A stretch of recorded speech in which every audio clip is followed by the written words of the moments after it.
జయంతి అంటే ఎంత మంచి ప్లాన్ వేశారు. నేను వేశాను సరే, నువ్వే ఏదో ఒకటి చేసి వాడిని తీసుకొచ్చి వాడి పక్క నువ్వు కూర్చో.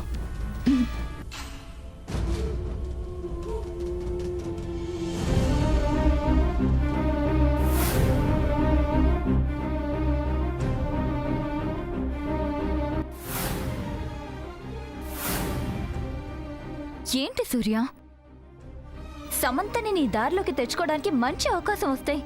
గ్రాండ్ మా పక్కన కూర్చోకుండా ఇక్కడున్నావేంటి? ఏంటి అర్థం కాలేదా? నేనేమి నెగిటివ్గా మాట్లాడడం లేదు. గాడ్ ప్రామిస్, నిజంగా నువ్వు సమంతని ప్రేమిస్తున్నట్టు నిన్ను కూడా తను ప్రేమిస్తే సపోజ్ మనం అక్కడ కూర్చున్నాం అనుకో. సామాన్య, స్టాప్ ఇట్. గేమ్స్ ప్లే చేయకు. ముందు నన్ను పూర్తిగా చెప్పనివ్వు సూర్య. ఏంటి? ఆడది దేన్నైనా సహిస్తుంది గాని తనవాడు అనుకున్న వాడి పక్కన మరో అమ్మాయి కూర్చుంటే జలసే వచ్చేస్తుంది. మనసులో ఉన్నది బయటకొచ్చేస్తుంది. ఇట్స్ ట్రూ సూర్య. ఒక ఆడదానిగా ఆడదాని మనసు తెలిసి చెప్తున్నాను, ట్రై చెయ్యి. నేను నీకు జస్ట్ హెల్ప్ చేస్తున్నాను అనుకో, అంతే. నీ ప్రేమ నిజమైతే నేను ఇంకో మాట మాట్లాడకుండా నీకు దూరం అయిపోతాను. శ్యామ్కి నేనంటే ప్రేమ ఉంది. ఉంటే ఇప్పుడే తెలిసిపోతుంది కదా సూర్య.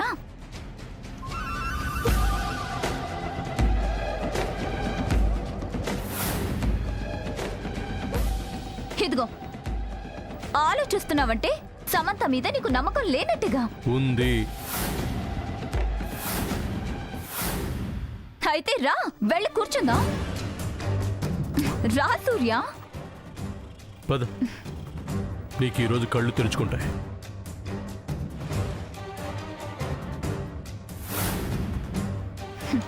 అందరి కళ్లకు మనమే కనబడతాం భార్యాభర్తలుగా.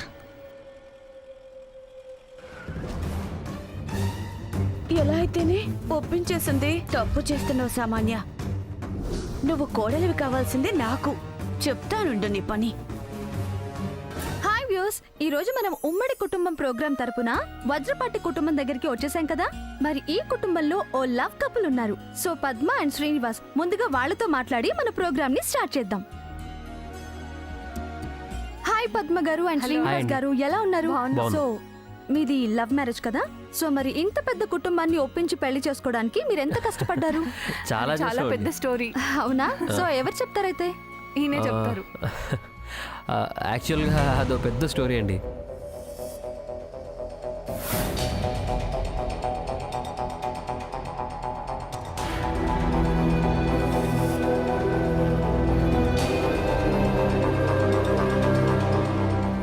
ఏంటి చింతాతయ్య, కిందేదో హడావిడి జరుగుతున్నట్టుంది. ఎవరొచ్చారు? టీవీ వాళ్ళమ్మా. టీవీ వాళ్ళ? ఏమి చింతాతయ్య, దేనికొచ్చారు? ఏమీ కాలేదమ్మా, మనది ఉమ్మడి కుటుంబం కదా. ఆ టీవీ ఛానల్ వాళ్ళు ఉమ్మడి కుటుంబం మీద ఏదో ప్రోగ్రాం చేసుకుంటున్నారట, అందుకని వచ్చారు. అమ్మా శాము, అమ్మా శాము, తొందరగా రా. ఘోరం జరిగిపోతుందమ్మా. నువ్వు తొందరగా కిందికి రా. రా అమ్మా రాజీ, వచ్చింది టీవీ వాళ్ళు ప్రోగ్రాం చేసుకోవడానికి కదా, ఇందులో ఘోరం జరగడానికి ఏముంది? అయ్యో, మీకు తెలియడం లేదు చిన్న మావయ్య. వాళ్ళు చేస్తుంది శామ్కు అన్యాయం జరిగేలా ఉంది.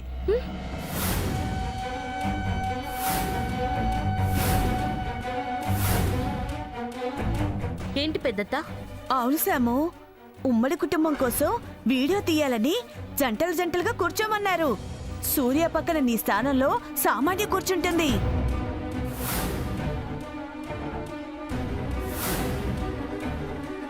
ఓ అంతేనా? కూర్చుని పెద్దత్త, దాంట్లో నాకు అన్యాయం జరిగేదేముంది? శ్యామ్, మతి లేకుండా మాట్లాడకు. వాళ్ళు కూర్చుంటుంది ఏ పేరెంటానికో కాదు, టీవీ ప్రోగ్రాంకి. వాళ్ళని భార్యాభర్తలను రికార్డు చేస్తే ప్రపంచం అంతా నమ్ముతుంది, సామాన్య దాన్ని లీగల్గా వాడుకుంటుంది. ఆ తర్వాత నువ్వు ఎంత శ్రమపడ్డా సామాన్య నుంచి సూర్యుని విడదీయలేవు. అవును శాము, అందుకే నీకు చెప్దామని వచ్చాను. ఆ ఉండగా గాడిద పాలు పితికినట్టు భార్యవి నువ్వుండగా సూర్య పక్కన సామాన్య కూర్చోడమేంటి? తప్పు కదూ? ఇంకా ఆలోచిస్తావేంటమ్మా? ముందు ఇక్కడి నుంచి కదులు. నీకున్న హక్కుని కాపాడుకో. పదమ్మా పద, జరుగుతున్న అధర్మాన్ని ఆపు, వచ్చి విజృంభించు. వస్తాను. సూర్య మీద ప్రేమతో కాదు, ద్వేషంతో వస్తాను. ఒక్క మాటైనా నన్ను పర్మిషన్ అడగనందుకు వస్తాను. ఎవరా Samanya? Who the hell is she? తేలుస్తాను. పట్టించుకోవట్లేదని ఇష్టానికి చేస్తున్నారా? వస్తున్నాను. సూర్య మీద ప్రేమతో కాదు, ద్వేషంతో. ప్రేమో ద్వేషమో ముందొచ్చి సామాన్య సూర్య పక్కన లేకుండా చెయ్యి. రా పదమ్మా. ఆ? రండి చిన్న మావయ్య. జయంతి గారు, మీరు చెప్పండి, మీకెప్పుడైనా గొడవలు వచ్చాయా? అందరూ అర్థం చేసుకుని సర్దుకుపోయే వాళ్ళమేగా, గొడవలు ఎందుకు వస్తాయి? విన్నారుగా, ఉమ్మడి కుటుంబంగా కలిసి ఉండటం కోసం ఎలా ఉండాలో, ఏమేం చేయాలో, ఏమేం చేయకూడదో అందరూ ఎంత చక్కగా చెప్పారో.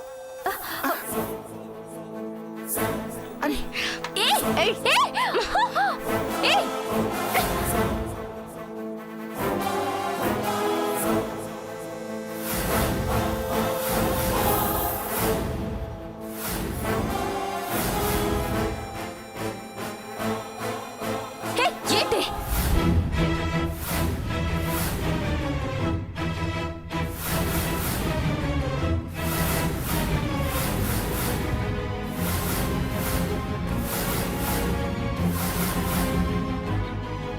శామ్, ఏం చేస్తున్నా?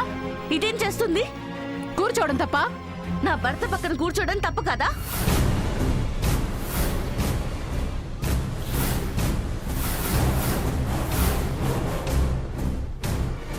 ఏంటండి అన్నారు? ఆయన మీ భర్త. అవును. మరి మీరెందుకు కూర్చున్నారు? మాకు ఎంగేజ్మెంట్ అయింది. ఆ? జీలకర్ర బెల్లం పెట్టింది నాకు.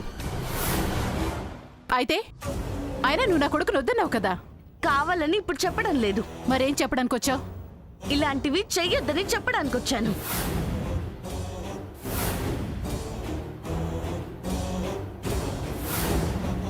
నువ్వేం మాట్లాడుతున్నావో నీకేనా అర్థమవుతుందా? విన్నావు కదా సూర్య, నీ మీద ప్రేమతో రాలేదు, నీ జీవితాన్ని నాశనం చేయాలనే ద్వేషంతో వచ్చింది. నువ్వు నోర్మి. ఆ అమ్మ ఎందుకు నోరు ముయ్యాలి? నువ్వు వద్దనుకున్నప్పుడు వద్దనుకున్నట్టే ఉండు. ఇలాంటి పిచ్చి పిచ్చి వేషాలు వేస్తే మాత్రం ఊరుకునేది లేదు. నా కళ్ళ ముందు ఇలాంటి పనులు చేస్తే నేను ఊరుకోను. ఎందుకు ఊరుకోవు? ఎందుకు ఊరుకోవు? నువ్వు కాదంటావు, ఇంకొకరు కావాలనుకున్నా ఊరుకోవా? ఊరుకోను. ఎందుకు సమంత శాడిస్ట్ లా తయారయ్యా? నువ్వెందుకే ఆల్రెడీ మ్యారేజ్ అయిన వాడి వెనక పడుతున్నా? నీకేమీ సూర్య తాళి కట్టలేదు కదా. కట్టలేదన్న ధీమాతో నీ మెడలో తాళి కడితే కటకటాల వెనక్కి పంపిస్తా.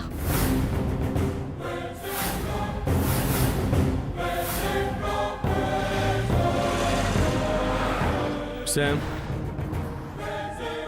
ఇక చాలు. నువ్వెందుకు ఇలా బిహేవ్ చేస్తున్నావో నాకు తెలుసు. నువ్వు రావాలని ఇలా చేశాను. ఇకనైనా నీ మనసులో నా మీదున్న ప్రేమను దాచుకోకు. ఉంటే కదా దాచుకోవడానికి. శామ్, ఇంక చాలని చెప్పానా? ఎన్ననుకున్నా మనమిద్దరం ఎప్పటికీ ఒకటే. మన ప్రేమ నిజమైనది. నేను నిన్ను ప్రేమించడం లేదు. శామ్, నువ్వు ఇలా ఎవరి కోసం మాట్లాడుతున్నావో తెలియదు కానీ మనల్ని ఎవరూ విడదీయలేరు. ఇది సత్యం. నిత్యం నువ్వు ఇలాగే అనుకున్నా నేను నిన్ను లవ్ చేయను, హేట్ చేస్తూనే ఉంటాను. దానికి బుద్ధి వచ్చేటట్టు వేరే అమ్మాయిని పెళ్లి చేసుకో. చేసుకుంటే ఊరుకుంటానా? సపోర్ట్ చేస్తున్న మిమ్మల్ని, మీ మాటలకి తలాడిస్తున్న అతన్ని చిన్న పెద్ద తేడా లేకుండా అందరి మీద పోలీస్ కంప్లైంట్ ఇచ్చి జైల్లో పెట్టిస్తాను.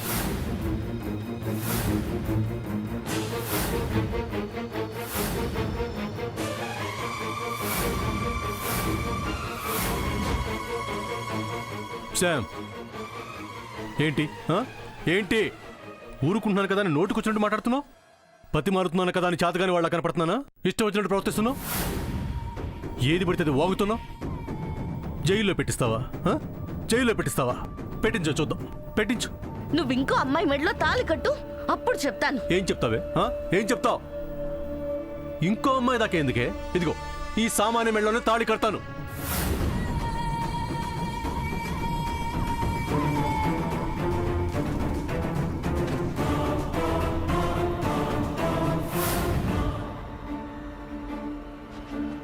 సామాన్యునే పెళ్లి చేసుకుంటాను.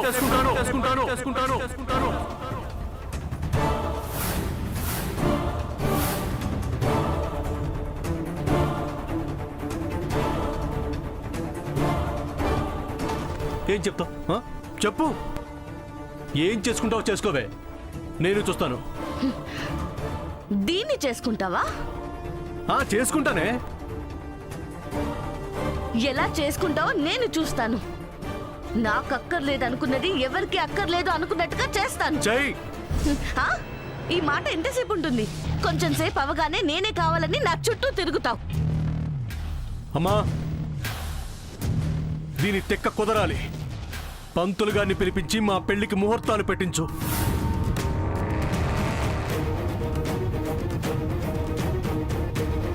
శభాష్ రా సూర్య, ఇప్పుడు సరైన మాట మాట్లాడావు. ఇప్పుడురా వజ్రపాటి పౌరుషం చూపించావు. పంతులు గారిని పిలిపించి ముహూర్తాలు పెట్టించి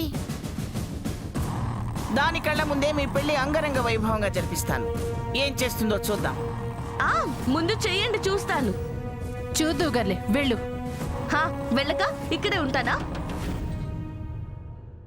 చేసుకో, నీకు చుక్కలు చూపిస్తాను. చేసుకుంటానే. నీకు నా పెళ్లి చేసుకుని చూపిస్తాను.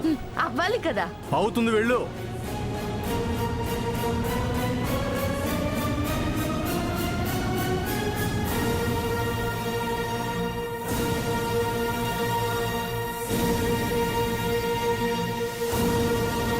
నాన్న సూర్య, మంచి నిర్ణయం తీసుకున్నావురా. ఇందు, ఈ ఉమ్మడి కుటుంబం ఆదర్శ కుటుంబమేనా? Triangle love స్టోరీనే. కొంచెం కన్ఫ్యూజ్ చేసినా థింక్ చేస్తుంటే డెఫినెట్ గా వెళ్ళేది ఆదర్శ కుటుంబం అని అనిపిస్తుంది. ఎలా? ఇంత గొడవ జరిగినా ఎవ్వరూ విడిపోలేదు చూడు. ఇంట్లోనే కలిసుండి ఫైట్ చేస్తాము అంటున్నారు. ఆ, అంటే మీ ఫ్యామిలీయే దుబాయ్ వస్తుంది జయంతి గారు.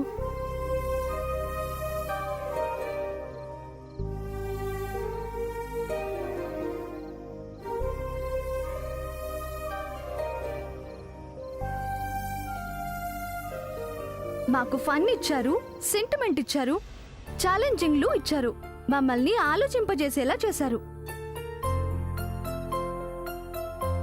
ఎంత జరిగినా కలిసే ఉంటాము అని చెప్పారు. ఒక్క అరగంటలో ఇన్ని వేరియేషన్స్ చూపించిన మీ కుటుంబమే ఆదర్శ కుటుంబం. మరి దుబాయ్లో కలుసుకుందామా? వస్తాము. బాయ్. బాయ్.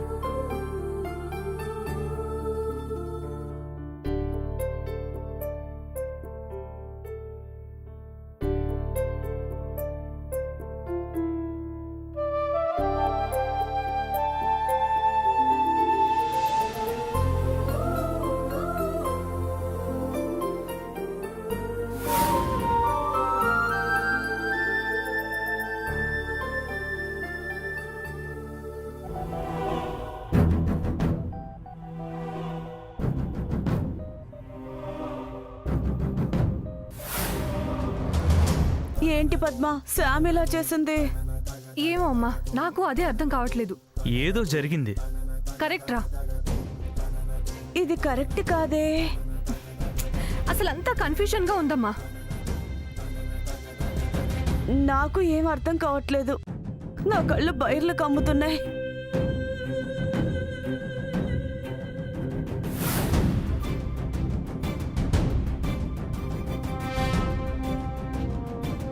పంతులు గారిని పిలిపించి మా పెళ్లికి ముహూర్తాలు పెట్టించు.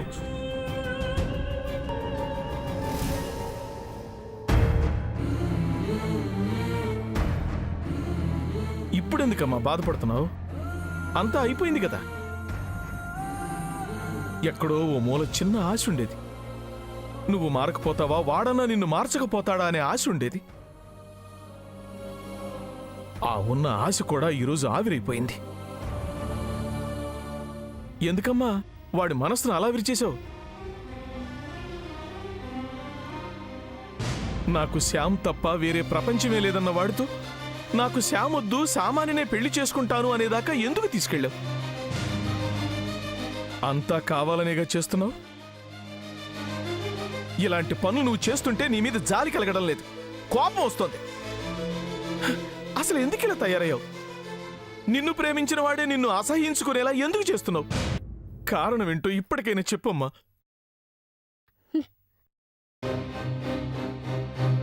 ప్రేమ చింతాతయ్య. ప్రేమంటే ప్రేమించిన వాళ్ళని దూరం చేసుకోవడమా? ద్వేషంతో దూరం చేసుకోలేదు చింతాతయ్య. ప్రేమతోనే నా ప్రేమను త్యాగం చేశాను. శ్యామ్, ఏం మాట్లాడుతున్నావు? అవును చింతాతయ్య, మీ అందరి దృష్టిలో నేను దుర్మార్గురాలిగా మీకు కనిపించొచ్చు. నేను తప్పు చేసిన దానిలా మీకు అనిపించొచ్చు.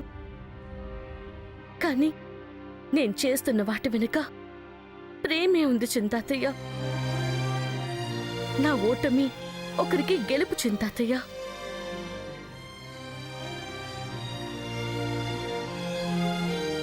ఎవరికి శ్యామ్?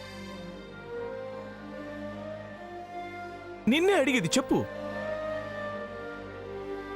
నిన్నే అడిగేది, ఎవరికి?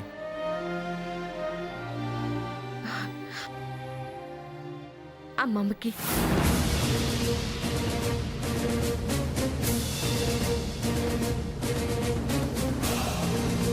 అమ్మమ్మ?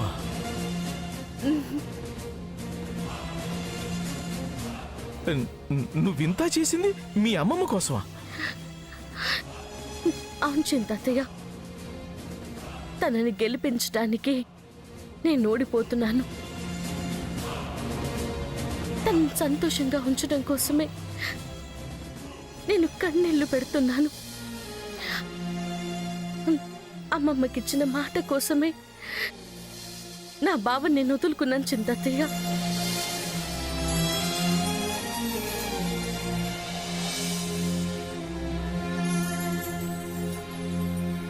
శ్యామ్, ఏంటమ్మా నువ్వు చెప్తుంది? నాకు అసలేం అర్థం కావట్లేదు. అమ్మమ్మకు నువ్వు మాట ఇవ్వడమేంటి? అసలేం జరిగిందమ్మా? అసలేం జరిగిందో చెప్పు. చెప్పమ్మా, ఏం జరిగింది?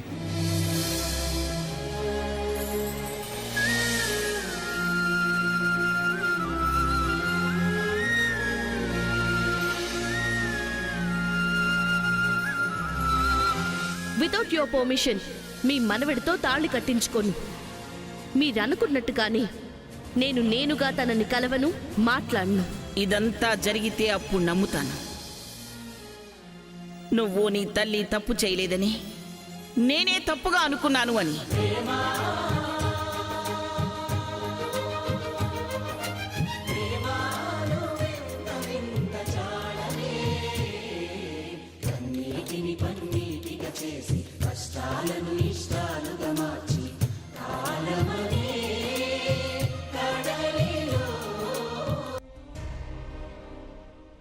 నా బిహేవియర్తో మామ్ వ్యక్తిత్వాన్ని ముడిపెట్టించింది తాతయ్య అమ్మమ్మ. నేనేం చేసినా మామ్ చేసినట్టే అని చెప్పేసింది. అందుకే నేను వేసే ప్రతి అడుగు మామ్ వేసినట్టే అవుతుంది కాబట్టి నా మనసుని చంపుకున్నాను, బావని దూరం చేసుకున్నాను.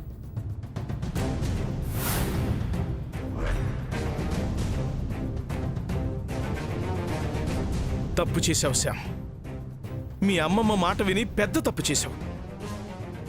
ఎంతో భవిష్యత్తున్న నువ్వు, ఎంతో కొంతకాలం ఉండే ఆవిడ కోసం నీ జీవితాన్ని పాడు చేసుకోవటం ఏంటమ్మా? చింతాతయ్య ప్లీజ్ అలా మాట్లాడకు. అమ్మమ్మ 100 years బతకాలి. మామ్ని అమ్మమ్మని నేను కలపాలి. మా మామ్కి నేను ఇచ్చిన మాటని నేను నిలబెట్టుకోవాలి. అమ్మా శ్యామ్, అది జరగడానికి వేరే మార్గాన్ని ఎంచుకోవాలి గాని ఈ మార్గాన్ని ఎందుకు ఎంచుకున్నావమ్మా? చింతాతయ్య మరి ఇంకేంటమ్మా, నీ మీద నీ కుటుంబం మీద అమ్మమ్మ ద్వేషాన్ని పెంచుకుంది. మీరేం చెయ్యకపోయినా అసత్యాన్ని నమ్ముతూ మిమ్మల్ని దోషులుగా భావిస్తోంది. ఆ విషయాలు నీకు తెలిసి కూడా మీ అమ్మమ్మకు నువ్వు మాటిచ్చావంటే ఇక నిన్నేమనాలి? ఆవిడికి నీ మీద మనసు లేదమ్మా. తనను నువ్వు మార్చడం అంటే కొండను కరిగించి నీటిని తీయడమే అవుతుంది. అది అయ్యే పని కాదు శ్యామ్. నువ్వు అనవసరంగా మీ అమ్మమ్మకు మాటిచ్చావు. ఇదిగో నువ్వు ఆ మాటను మర్చిపో. ఇక ఆ మాటే లేదనుకో. చింతాతయ్య, నేను కనుకిప్పుడు మాట తప్పితే మా మామ్ మాట తప్పినట్టే అవుతుంది. నా ప్రాణం పోయినా అలా చేయను. నువ్వు మారవమ్మా, నువ్వు మారవు. లాభం లేదు, సూరికి చెప్పాల్సిందే. ఇప్పుడే వెళ్ళి సూర్యకి మొత్తం చెప్పొస్తాను. నువ్వు చెప్పావంటే నా మీదొట్టే.